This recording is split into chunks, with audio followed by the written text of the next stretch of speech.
Hello, welcome back to the forum after lunch. I can't ask you all if you've had a good lunch, so I guess you made it yourselves, watching it online at home or pop to the local sandwich shop. But we're now back.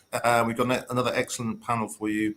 Great debate. I'm Andrew Bounds. I'm the one of the EU correspondents for the Financial Times, which you may guessed from the backdrop. And I cover Brexit and trade, among other things. So we are lucky to have with us this afternoon Richard Szostak, who runs the UK unit at the European Commission, Raoul Ruparel, who is the director of the Centre for Growth at BCG and has long experience of all matters EU, and Sam Lowe from Flint Global, who is a trade expert, Northern Ireland Protocol wonk, I think it's fair to say, and also has a highly successful newsletter about trade. So our topic this afternoon is convergence or divergence. I think we might spend a bit more time on divergence, I suspect, than convergence. But I'm going to turn to Richard Szostak first, as he's at the coalface, just to ask, in what ways you've seen regulatory divergence with the UK, and then I'll ask each in turn, and then we'll move on to what might happen in the future. Thank you very much. Good afternoon. Andy, your question. So since the UK left the EU, of course, it's free to regulate.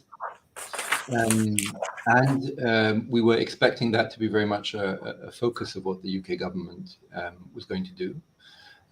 But so far, it's kind of the dog that hasn't barked. In the Queen's speech, there were two big announcements that were relevant as far as the EU is concerned. One, of course, there was on the Northern Ireland Protocol, and one on the intention to diverge. So we're expecting this to come. We have seen elements.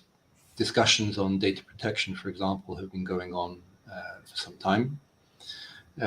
We see elements related to the Bill of Rights, for example, which is it's not an issue of economic divergence, but divergence which is relevant nevertheless. But overall, this is something that we haven't seen too much of. We have our ideas about why. I guess you'll want to go out, you'll want to look at this, but it's something that we are expecting more of.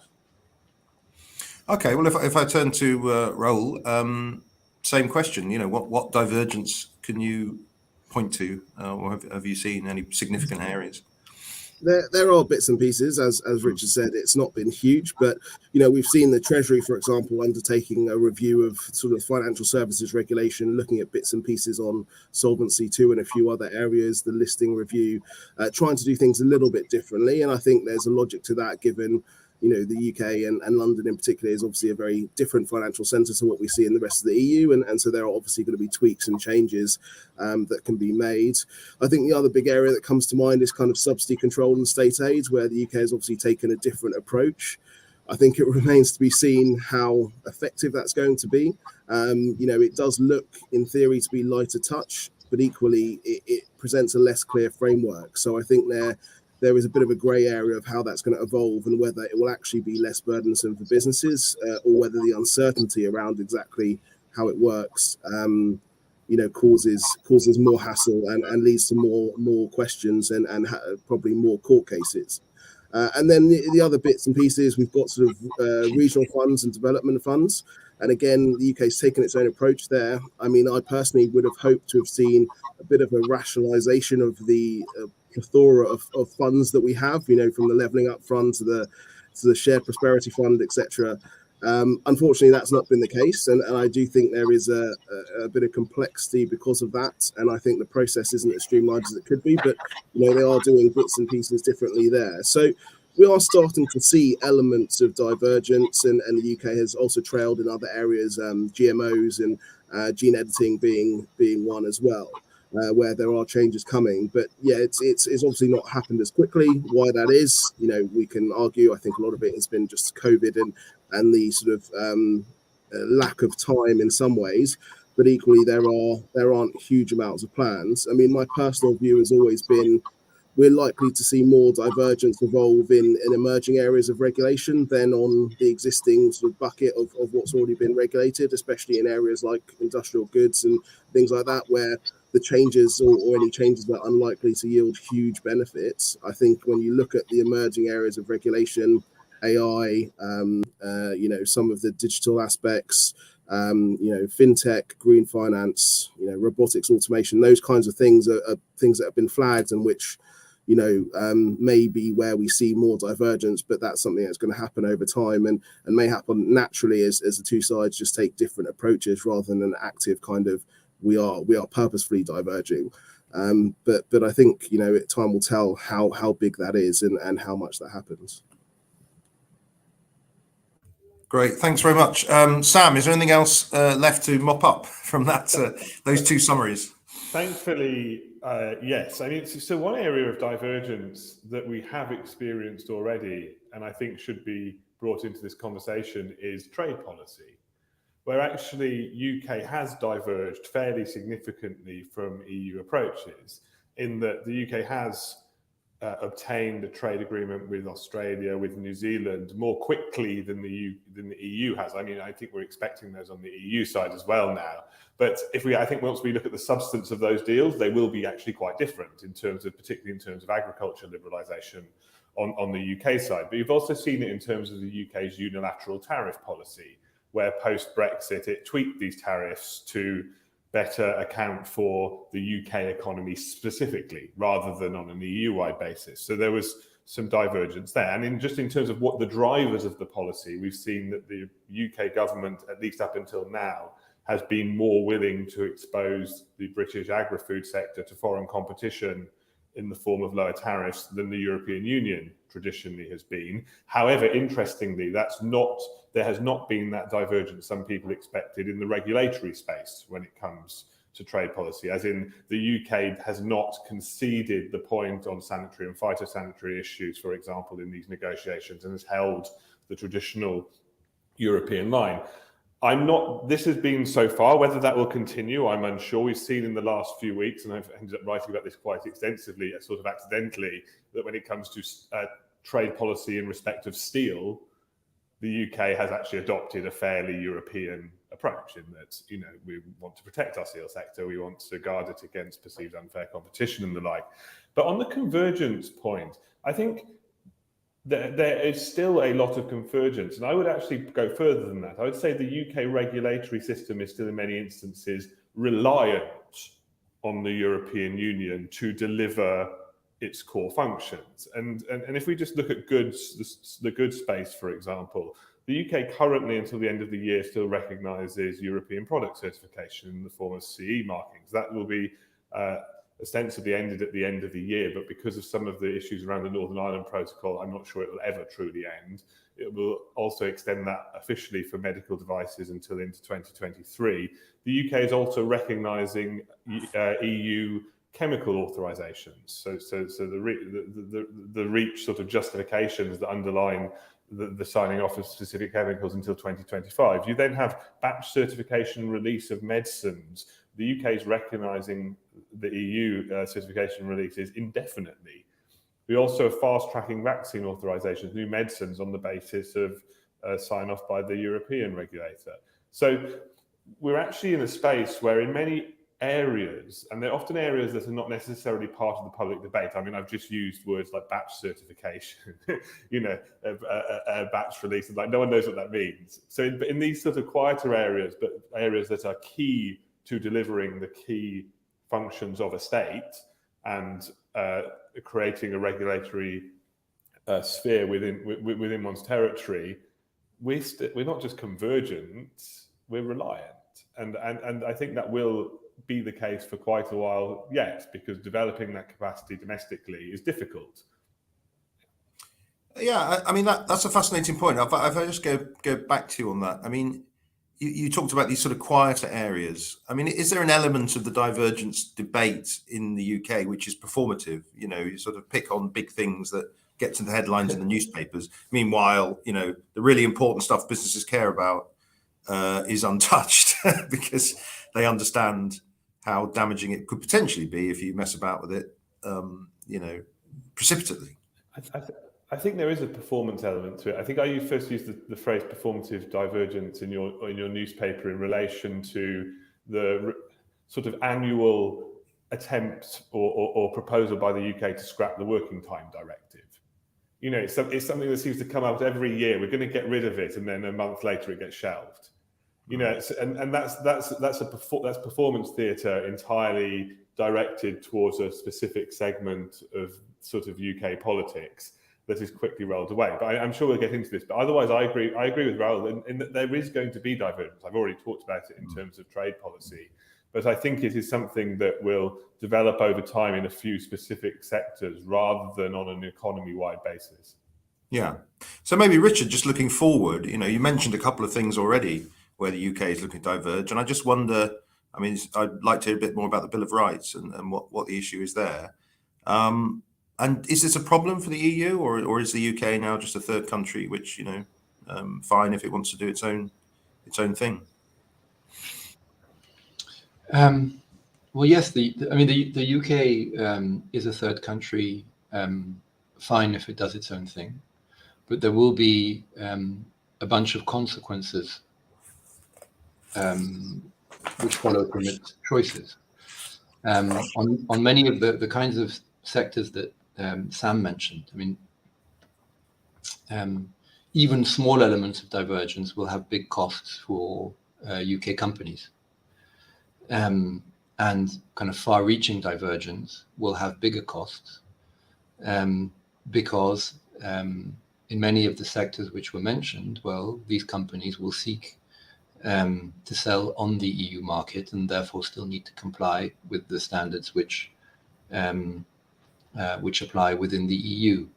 And complying with two sets of standards is, of course, more costly, and that's in addition to all the customs issues and so forth. Then there are other limitations to this of a more kind of a legal nature.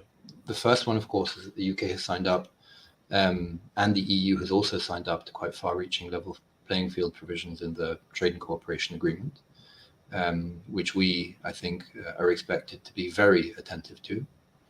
Then there are limitations set by multilateral agreements. I mean, the WTO is one. And if you look at what's going on, for example, in the wind turbine sector, this is a kind of a subsidies issue in the North Sea. You know, we have lots of questions regarding what the UK has done from a WTO perspective, and in this case, the TCA just reproduces WTO rules. And finally, the unilateral actions, decisions by the UK, which are of course completely legitimate, can have an impact on unilateral decisions taken by the EU, and that's the data protection example.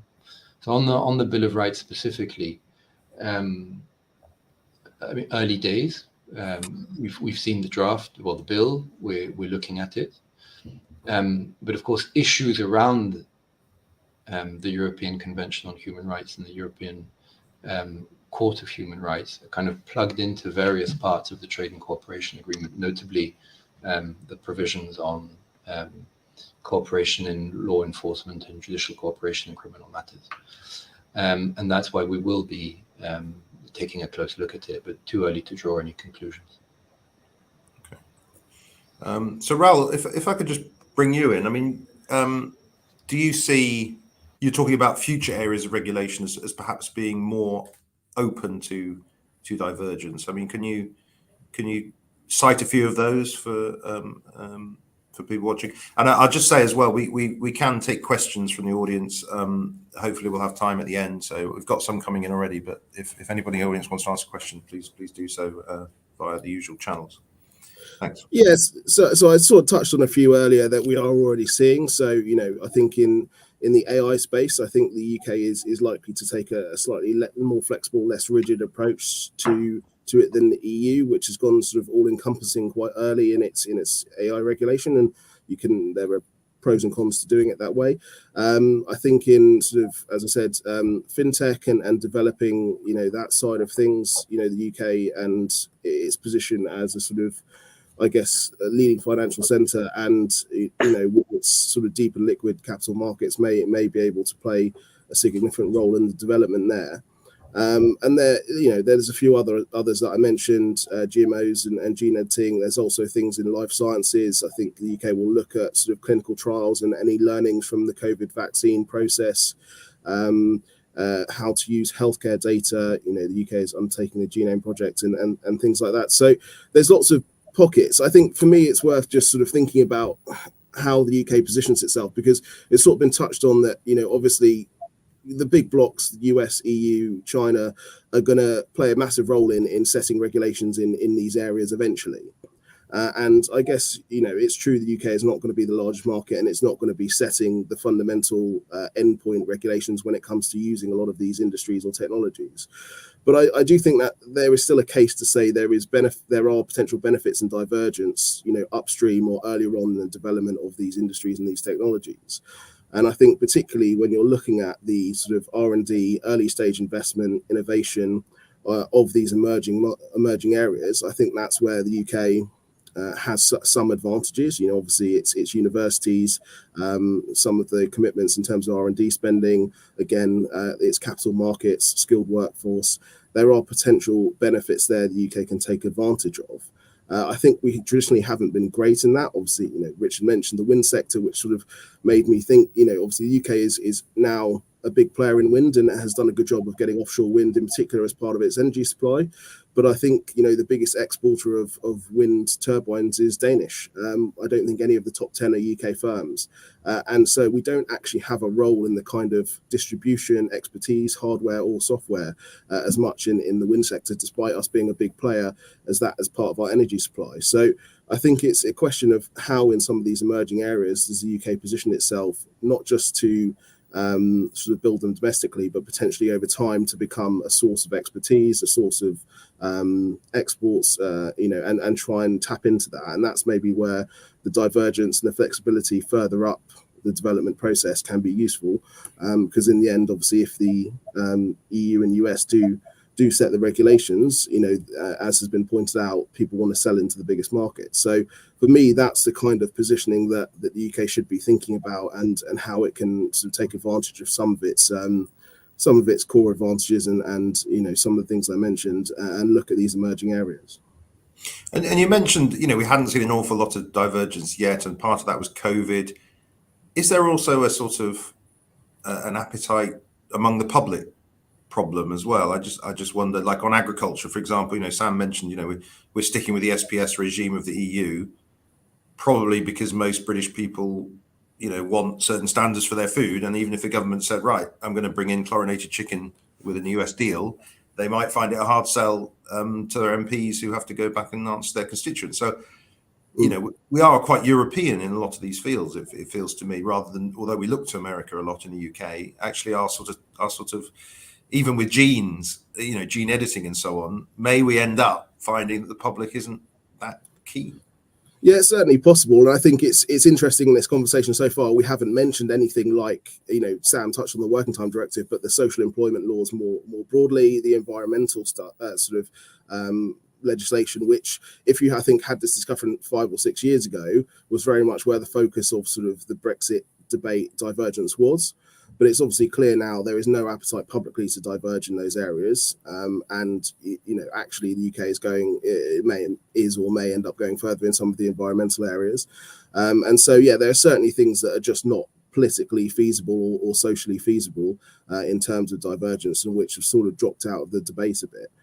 There are obviously still some people in the Tory party who would like to see those things happen, but it doesn't feel realistic. And we could see, gene editing, as you say, it could be that there is a pushback against that, and they may get campaigns on either sides. But at the moment, it doesn't seem like it's become a huge issue, but maybe it's not resurfaced in the public consciousness. So that will definitely be part of it, and is a big driver. And I think, as you say, in many ways, we don't want lower standards for workers. We don't want lower environmental standards. We remain sort of European in that sense. And Sam, just on this future divergence by the EU as well, as its legislation grows, as it starts regulating new areas, the UK will presumably have to choose whether to follow or not. So is that almost going to be a bigger contributor maybe than the UK doing things differently? The EU will do new things differently, and the UK won't.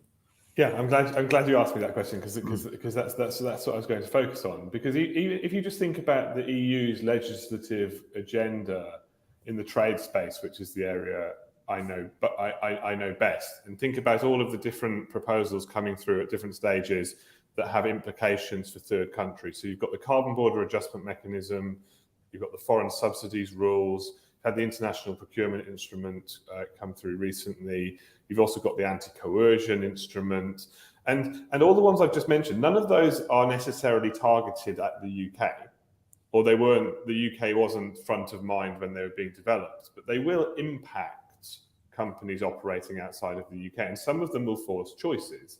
So, for example, the carbon border adjustment mechanism, in terms of the countries most exposed to it, you have Russia, China, Ukraine, Turkey, UK, which is a fun group to be in, but it's just happenstance. But the UK's exposure to the EU's carbon border adjustment mechanism isn't necessarily in the form of UK steel exports being subject to an additional charge when entering the European Union, because the UK has its own high carbon price. But it does create a new administrative border that needs to be navigated. And the UK does have a choice, because it could avoid this if it were to link its own emissions trading system up to the EU's. And I'm not going to go into it. There are other reasons why the UK might want to avoid it that aren't just around cost, but also implications for the Northern Ireland Protocol, where the implementation of a carbon border adjustment mechanism becomes very complicated, because you would potentially end up with an adjustment mechanism required for trade within the United Kingdom from Great Britain to Northern Ireland. That will all need to be worked out. But the UK has a choice here, right? And it's going to be forced to continue making these choices well into the future, even though it has already ostensibly left and chosen divergence. And just to go back to Raoul's point about areas where the UK could move but perhaps won't, I always think the Birds and Habitats Directive is an interesting one, because the Birds and Habitats Directive is non-market relevant from an EU perspective. We know this because it's not incorporated into the EEA agreement with Norway, Iceland and Liechtenstein, and everything that's market relevant is pulled into that. So ostensibly the UK could get rid of this and not fall foul of level playing field commitments, because it'd be very difficult to prove a knock-on impact on sort of investment and trade flows. And there are lots of people in the UK who do want to get rid of it, particularly property developers, because all of the requirements, particularly around great crested newts, prevent them from building where they want to. But it's not that easy a sell domestically to say we're going to scrap something that's got the name Birds and Habitats in the title. And all of a sudden you realise, wait, the UK has quite a few environmental and nature organisations who are very wedded to these rules. A fun fact about the Birds and Habitats Directive, it was pushed through the Commission by the Prime Minister's father, Stanley Johnson. So even in these areas where divergence is quite possible, there are economic benefits perhaps to that divergence. It'd be easier to build buildings and divert and the like. It's not always politically palatable. Yeah, I think that's a great point. And I just wanted to Richard then, and we've got a couple of questions from the audience on this. I mean, the dreaded Northern Ireland Protocol is going to make an appearance, I think, Sam. You said it first. So I mean, I just wondered, Richard, how much sort of divergence can the TCA take, and how much the Northern Ireland Protocol can take? I mean, we got a couple of questions. One is, forgive my pronunciation, but it's from Paolo Duvere, I think, of Ireland, a retired civil servant in Ireland, who's talking about exactly this point. Is the protocol fit for the next 10, 15, 20 years, or will it just sort of burst under the strain of all these different divergence? And James Crisp of the Europe editor of the Telegraph is talking about the ban on flavoured heating tobacco products, which the EU is consulting on now and proposed. And again, what would happen in Northern Ireland in that case? Would certain products that are available in the rest of the UK not be allowed in Northern Ireland? And again, how sustainable is that?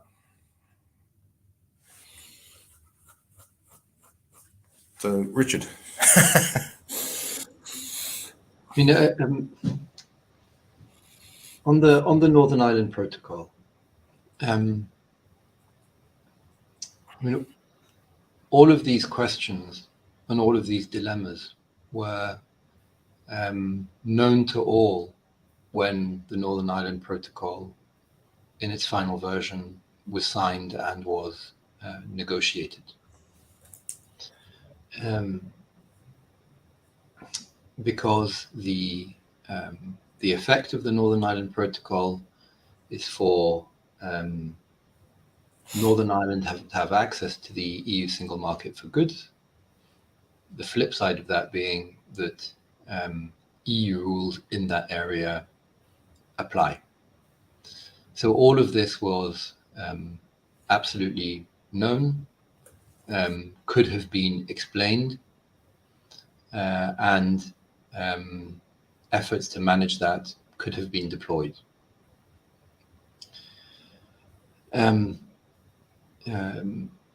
This is, I'd say, most difficult for sanitary and phytosanitary products, because the discussions that we have with the UK have to be predicated on the fact, but with the background that the UK does intend to diverge from the EU in this area. Whether it will or will not, let's see, it's the conversation that we're having, but that it will. The kinds of solutions that or approaches that we've heard from the UK on this, there are a few. The most visible of which is the dual regulatory regime, which I think seeks to address this. I think Vice President Šefčovič yesterday described this as a mountain of paperwork, because we think that kind of an approach would simply create confusion for consumers, for local producers, for importers, for businesses, and would become extremely difficult to monitor and to control and to understand what goes where, in what way, and what would end up in the EU's single market. And this kind of a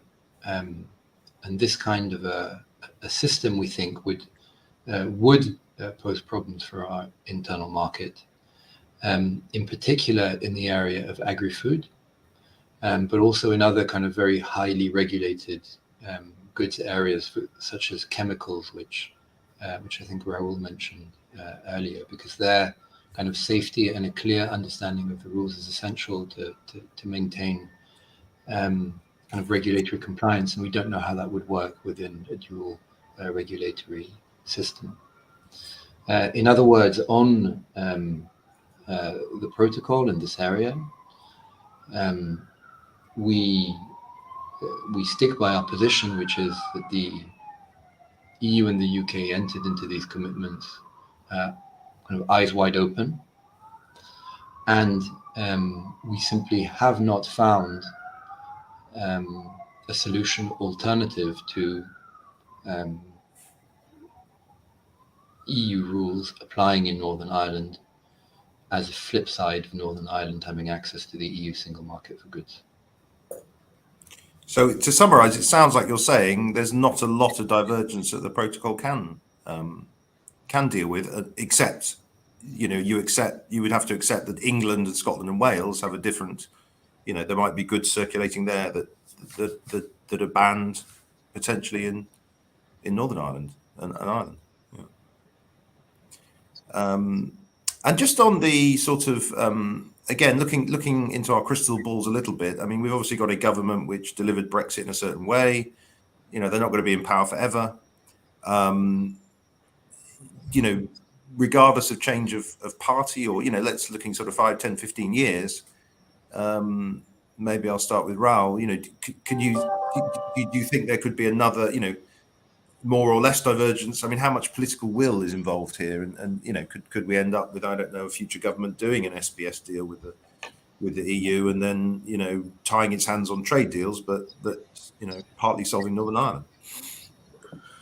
It's not impossible. We could see that in the future. I think your point sort of highlights, though, that this is going to be an ongoing process. And, I think just touching on what Richard said, obviously I agree people went into this with eyes wide open, but equally, obviously, the Commission has now accepted in putting forward proposals that there do need to be some changes.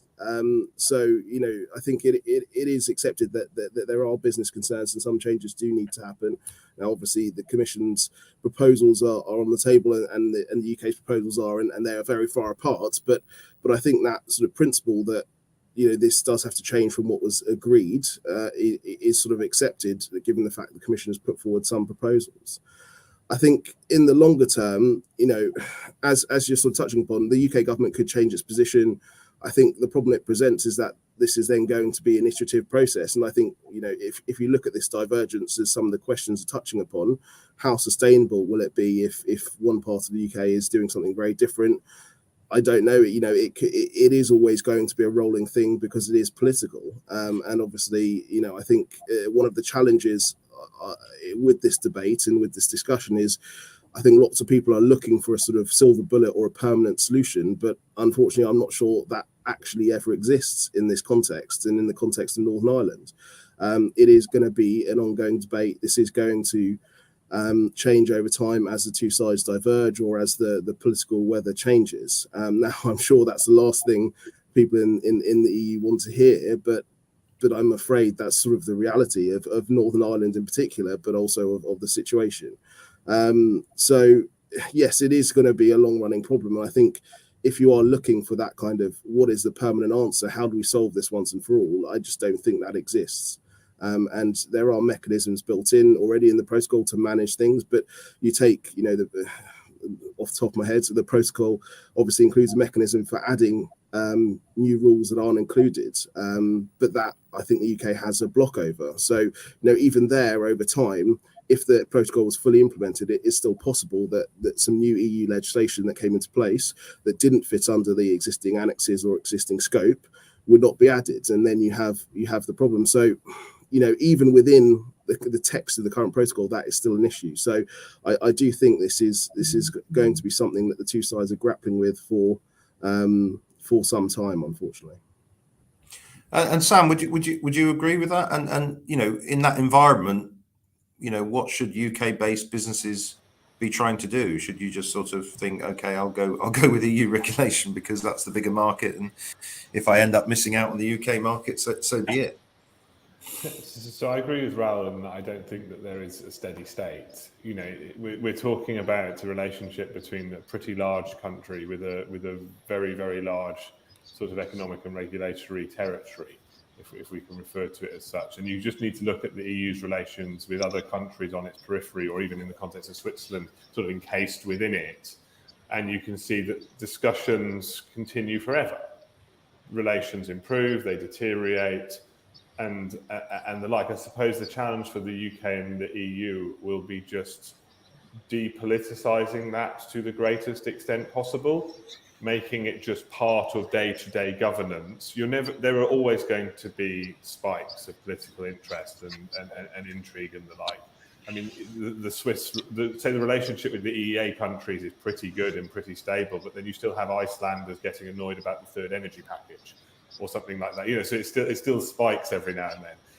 But that I suppose is a realistic ideal. And in terms of moving forward on Northern Ireland, my view is that on sort of practical issues, the UK and European and Commission are sort of closer than some people realise on issues around sort of the movement of goods from Great Britain into Northern Ireland. Express lanes and green lanes are different terminology, but they point to the acceptance of there being special treatment for trusted traders moving goods across that border. The discussion is just around what the benefits of those provisions are. On the dual regulatory system, I agree with Richard. I think no one actually wants it. I think you can probably find a couple of supermarkets chains that weren't very well prepared for Brexit who might be pushing it, but it benefits people moving goods into Northern Ireland from Great Britain to a degree, or could benefit. It doesn't really benefit any businesses operating within Northern Ireland because it creates additional cost and confusion. And there is actually a solution on the UK side for those businesses, which is just continue to accept EU authorisations and standards. problem solved from an integrity of the UK market point of view. In terms of going forward, I mean, businesses will have to decide, as they always do, or as they do already, which markets to prioritise. And if they are going to be placing goods on the UK market, they're going to have to conform with whatever those rules are, as well as the rules of the other markets they serve, which in this case is largely still the European. There is a choice then of this government whether to remain broadly convergent, at least in, say, the underlying standards of goods, even if they require separate certifications with the EU. And most businesses in the UK will push for that. But in some instances, that won't be the case. And yes, some companies might decide to just stop entering the UK market. We've seen that already in terms of smaller companies selling from EU to UK have just exited, right? Because they can't be bothered and they don't, and they can find alternatives elsewhere. But so yes, there will be changes as a result of this. But you're still going to have people selling things in the UK. I suppose is my point. You're not going to ever have a situation where every firm exits the UK market because they're annoyed at the fact that they have to comply to another set of rules. This is a pretty rich country with consumers who seem to like to spend on credit, or at least have done until recently. So that's going to continue. But of course, it does increase cost base for companies and will lead to some choices related to which markets they do or do not enter. Okay, brilliant. Now we've got another question from the audience. I'll adapt a little bit. It's Bill Rogers, who's Treasurer of the European Movement in Scotland. And he's talking about the heightened security concerns and the geopolitical picture sort of pushing UK and EU regulation more closely together. We've seen this on sanctions. There's been a lot of coordination. And I just wondered, Richard, whether, there are a lot of I think Anton Spisak, who helped negotiate the protocol, did a sort of a report recently on sort of small incremental improvements to the relationship, like allowing professionals to visit the EU and vice versa. Engineers from BMW want to go to the Oxford plant, should be able to do so, and equally lecturers who want to go and give a lecture at Sciences Po. Shouldn't need a visa and things like that. So I just wondered whether you feel there's any room for incremental improvements and confidence building in the current climate.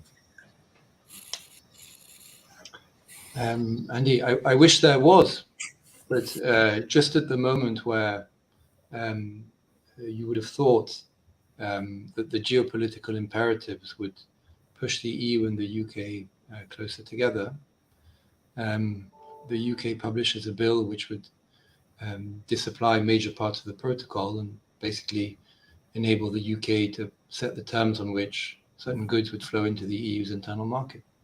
And that makes things, unfortunately, very, very difficult. And just at the same time, the UK, rather than push to converge, announces very publicly and politically its intention to diverge from the EU. Specifically on the question of movement, so the BMW engineers and the lecturers going to Sciences Po, that's an area in which is connected to free movement of people, of course, and where the position of the UK government has been absolutely intransigent and not wanting to move in that direction. So unfortunately, no. Okay.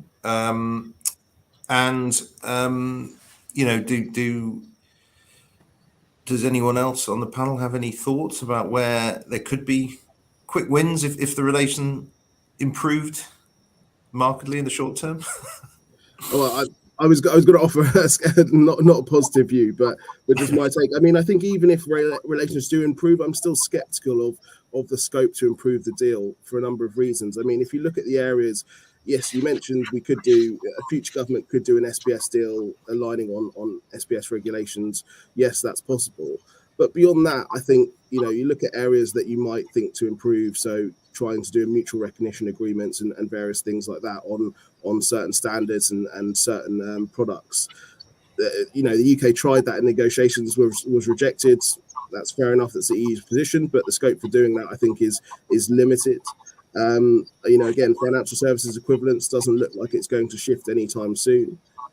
So I think, the prospect for a real improvement in the relationship or the trade agreement in particular, without grappling with whether you accept free movement of people is pretty minimal, to be honest. Unfortunately, there are bits you can do around the edges and things like that, but obviously even Labour is currently saying, you know, it's not going to reverse the position on free movement of people, and I think unless you do that, then you don't really open the door to, you know, a much deeper relationship. Similarly with staying in the customs union or forming a customs union with the EU. So unfortunately, I think definitely in the current climate, you're not going to see any improvement. But I think even if we were to see a change in government, unless they grapple with some of those big red lines, which are, you know, politically controversial, I'm not sure we'll see huge amounts of improvement in the deal going forward. And then, of course, as Richard mentioned, you know, the TCA itself has level playing field, but it also has other parts that are going to be reviewed, things that drop off after certain time periods. So it's equally possible that the actual trade relationship deteriorates rather than improves over time, unfortunately. I'd agree with that, but I mean, it's in terms of sort of incremental improvements. I mean, so SPS is one of the few incremental improvements that would actually really deliver substantive benefits, in that it's something that's wanted by food exporters in the United Kingdom, and it would actually resolve many of the issues when it comes to great GBNI trade. I don't actually believe it would constrain the UK's free trade agreement agenda to the extent people think it would.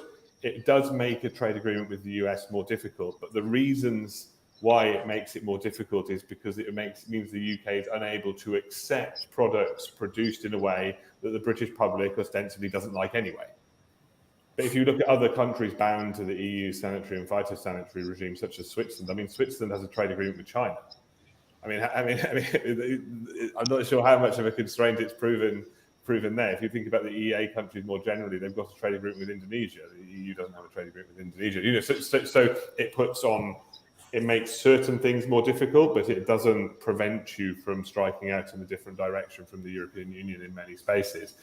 I suppose the other area is on temporary labour mobility and the possible extension to musicians, performing artists and the like. And this is one of those areas where it was discussed in the TCA negotiations, but the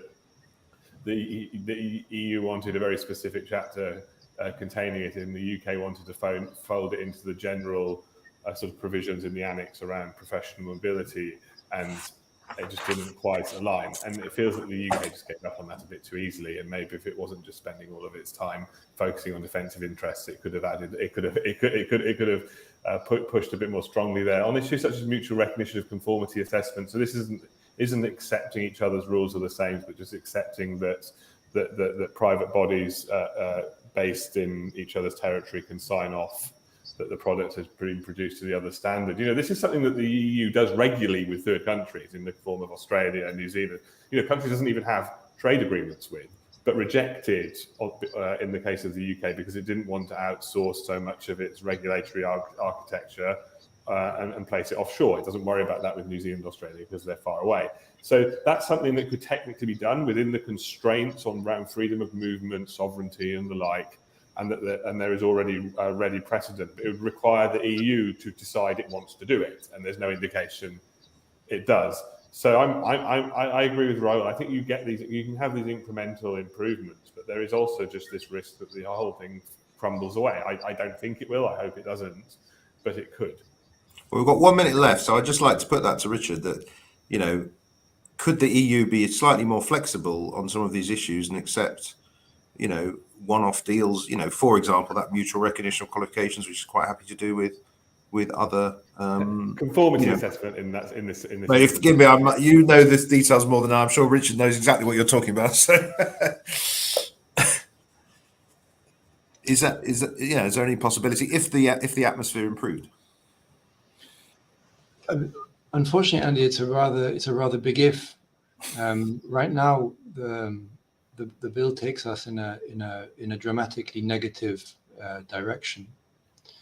I think that everybody in the EU would be very happy if that problem wasn't with us and we could concentrate on more positive aspects of the relationship. But I'm afraid that's not the position we're in at the moment. Okay. The message comes across loud and clear. We've run out of time, I'm afraid. So thank you to the audience for your excellent questions. I paraphrased a few, but I did get several in there. Stay tuned. I think the next panel will be on in 5 minutes, or the next event. And thanks very much for watching, and thank you to our panel.